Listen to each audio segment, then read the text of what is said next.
Gledate Gorenjska poročila na GID TV. V postopku, ki je trajal leto in 3 mesece, je bilo obravnavanih 112 vlog, večina je bila tudi v celoti vključena. Na občini ocenjujejo, da odlok sprošča za 10 milijonov investicij pravnih oseb, ki doslej niso mogle graditi.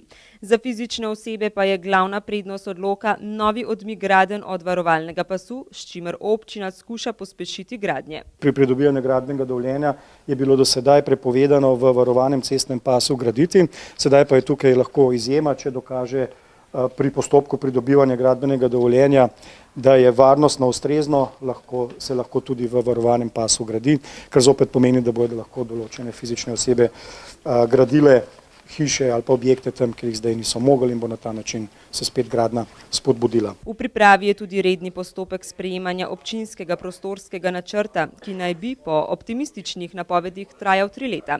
Kmalu bo objavljen tudi razpis za izvajalca načrta. Sicer pa so svetniki v prvi obravnavi potrdili tudi odlok o načinu izvajanja lokalne gospodarske javne službe oskrbe s toplotno energijo na območju dela mestne občine Kranj.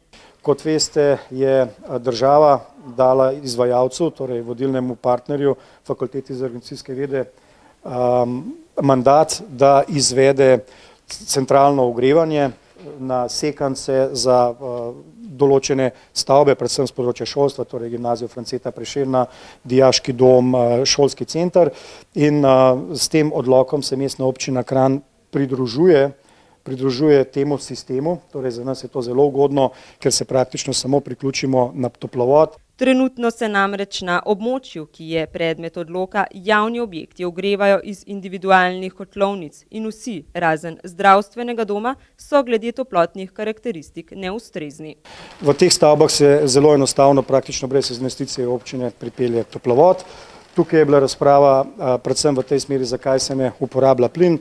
Enostavno je lesna biomasa tisto, kar se subvencionira, zato ker je obnovljiv vir in ker smo se tudi v trajnostni urbani strategiji zavezali, da bomo uporabljali obnovljive vire, je to primerno, seveda pa primerno tudi zato, ker je subvencionirano. Mestni svet je ob koncu aprilske seje pozval vlado in ministrstvo za zdravje, naj storita vse za ohranitev programov porodništva in ginekologije v Kranju.